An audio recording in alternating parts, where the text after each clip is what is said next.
Syarat sahnya puasa. Ada yang dinamakan syarat sahnya puasa. Jikalau kita tidak memenuhi syarat sah, maka puasa kita sah apa kagak?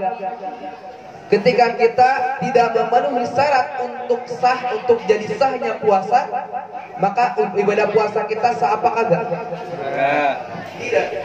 Tidak. Ya, tidak sah. Lantas bagaimana kita mengetahui puasa yang kita jalani sah atau tidak? Bismillahirrahmanirrahim. Assalamualaikum warahmatullahi wabarakatuh. Waalaikumsalam.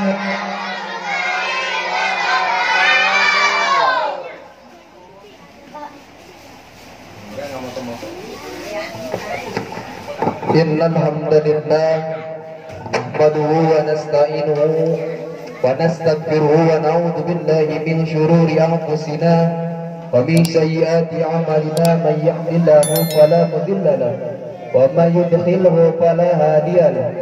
Amma ba'd. Ilahi anta maqsid wa ridhaka matlub atini mahabbataka wa ma'rifatak. Bismillahi ma sya'allah la yasrukul khairu illa Allah. Bismillahi ma sya'allah la yasriku su'a illa Allah. Bismillahi ma sya'allah ma kana min ni'matin fa min Allah. Bismillahi ma sya'allah la haula wa la quwwata illa billahil aliyyil azim. Hadiril kiram wal muhtaramin yang saya hormati dan kami muliakan, khusus untuk Ketua Yayasan Insan Bakti Pertiwi cabang Sumur Batu, yakni Al Ustadz Yadi yang ada di samping saya, beserta staf jajaran pengurusnya yang tidak saya sebutkan satu persatu, termasuk tim dokumentasi yang tidak saya sebutkan namanya, namun insya Allah tidak mengurangi rasa hormat dan rasa ta'zim saya kepada beliau semua. Amin. Serta adik-adik kakak, hadirin wal hadirat sekalian yang berbahagia. Puja, puji serta syukur kita panjatkan kehadirat Allah Subhanahu wa taala yang Maha Ghafur. Salawat beserta salamnya semoga senantiasa tercurah limpahkan kepada junjungan alam, yakni habibana wa nabiyana wa maulana al-karim, Nabi besar Muhammad Sallallahu alaihi wasallam. Tak lupa para keluarganya, para sahabatnya, tabi'in atau tabi'atnya, para alim ulama sholihin, bil khusus kita yang hadir di sini, semoga kita diakui sebagai umatnya dan mendapatkan syafaat yaumil qiyamah nanti. Amin ya Allah ya rabbal alamin. Hadirin wal hadirat sekalian, adik-adik kakak yang kakak banggakan, kakak cintai. Alhamdulillah sekarang kita berada di saat minggu pertama di bulan Ramadan, bulan suci Ramadan, ya. Tepatnya kita sudah berpuasa di hari yang keempat. Tentunya kita mengalami dan menjalani ibadah puasa di bulan suci Ramadan ini penuh dengan ibadah-ibadah yang kita laksanakan, baik itu ibadah-ibadah tadarusan, baik itu yang bersifat sholat seperti tarawih, ya, baik itu yang bersifat puasanya itu sendiri, ya, yang ada di bulan suci Ramadan, puasa wajibnya, bahkan yang berbaginya, ada juga yang sedekahnya, dan banyak pula orang-orang yang melaksanakan kebaikan-kebaikan di bulan suci Ramadan. Karena apa? Karena percaya bahwasanya di bulan suci Ramadan ini semua amalan-amalan kebaikan oleh Allah Subhanahu wa taala dilipat gandakan. Kita melaksanakan sunnah seolah-olah kita, kata Allah Subhanahu wa taala, seolah-olah kita melaksanakan ibadah sholat fardu. Ketika kita melaksanakan ibadah sholat fardu atau ibadah yang fardu, ya, Allah Subhanahu wa taala catat sebagai amalan sama halnya dengan kita melaksanakan 70 sholat fardu. Jadi kalau kita misalkan sholat asar sama dengan kita melaksanakan sholat asar 70 kali. Ya. Nah tentunya ibadah-ibadah tersebut, jikalau kita ingin ibadah tersebut pertama sampai dan kedua sempurna, yang ketiganya benar dengan ilmunya, tentunya kita harus tahu ilmunya. Nah, maka di kesempatan kali ini insya Allah kakak akan membahas tentang ilmu yang berkaitan dengan puasa Ramadan yang kakak tukil dari kitab Safinatun Najah karangan Syekh Salim Al-Hadrami.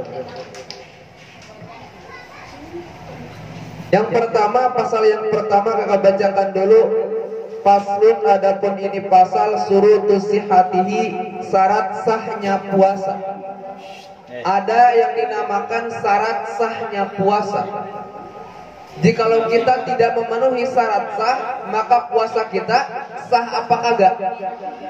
Ketika kita tidak memenuhi syarat untuk sah, untuk jadi sahnya puasa, maka ibadah puasa kita sah apa kagak? Tidak. Ya, tidak sah. Lantas bagaimana kita mengetahui puasa yang kita jalani sah atau tidak? Tentunya kita harus mengetahui dulu ya syarat daripada syarat-syarat sah salat. Syarat daripada syarat-syarat sahnya puasa. Di antaranya arba'atu asya'a, ada 4 perkara. Yang pertama adalah Islam. Kita Islam. Berarti kita sudah termasuk syarat yang pertama, memenuhi syarat yang pertama. Kalau misalkan orang yang kafir itu tidak boleh puasa, tidak sah puasanya juga, karena ada ketika kita melaksanakan puasa, mereka pun puasa, orang kafir pun puasa, cuman bedanya kalau kita puasa untuk ittaqullah, untuk bertakwa, meningkatkan ketakwaan kita kepada Allah Subhanahu wa ta'ala. Tetapi bagi mereka puasa bukan untuk ittaqillah, tapi mereka berpuasa untuk kesehatan katanya, ya. Percaya bahwa dengan puasa badannya akan sehat. Gitu. Ya, apalagi kita sebagai orang Islam, kita mendapatkan kesehatan, kita pun akan mendapatkan pahala dari Allah Subhanahu wa ta'ala. Bahkan sekalipun di dalam sarahnya dikatakan sekalipun orang yang murtad, ya, orang yang murtad sekalipun kita boleh berpuasa, ya. Pernah masuk Islam lalu kembali lagi ke kafirannya boleh berpuasa, ya. Bahkan nanti termasuk syarat wajib puasa, gitu. Yang kedua wa'akun, yang kedua berakal. Apa katanya? Berakal. Kita tadi pertama Islam, kedua berakal, kita berakal. 1 tambah 1, 2 tambah 2, 155 tambah 135. Ya, kita berakal, bisa diajak ngobrol, nyambung nggak diajak ngobrol deh, ya. Erik 1 tambah 1 berapa misalkan, malah ngejawabnya oh iya pasar mah ke bawah, nggak nyambung, berarti gila gitu ya. Nah, ini mah sehat akalnya. Jadi yang pertama Islam, kita memenuhi Islam, memenuhi. Yang kedua kita berakal. Berarti lulus nih dua syarat. Yang ketiga yaitu wanaqau min nahwi haidin, yaitu suci dari haid. Ini mah untuk perempuan, ya. Udah haid? Udah haid belum? Kapan haid? Enggak bakal katanya, ya. Jadi haid mau untuk perempuan. Bagi perempuan yang haid ataupun nifas ataupun yang melahirkan itu kagak boleh puasa, karena sekalipun dia puasa tidak akan sah, gitu ya. Jadi ada liburnya bagi perempuan, tapi nanti dikodo, ya. Jangan lupa, ya. Ketika kita punya kodoan lagi di bulan puasa, sebelum nanti datang puasa yang berikutnya, kita harus membayar kodo tersebut. Kalau misalkan telat kita membayarnya, maka bayarlah sebagai fidyah, ya, bayar fidyah. Nah, itu yang ketiga. Apa tadi yang pertama syaratnya? Islam. Yang kedua berakal. Yang ketiga suci dari haid dan nifas. Yang keempat yaitu mengetahui bahwa hari itu, ya, mengetahui bahwa hari itu menerima untuk puasa. Maksudnya gimana?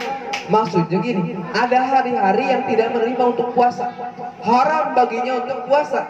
Di hari-hari apa? Hari-hari tasrik atau hari-hari Syawal, di bulan Syawal, ya. Di hari apa? Tanggal Syawal Idul Adha, Idul Fitri itu kan diharamkan untuk puasa, ya. Jadi pastikan bahwa hari tersebut dibolehkan untuk berpuasa. Yang pertama Islam, yang kedua berakal, yang ketiga suci dari haid, yang keempat mengetahui bahwa hari itu menerima untuk puasa. Itu syarat sah puasa. Yang kedua, faslun surutu wujubihi, syarat wajibnya puasa.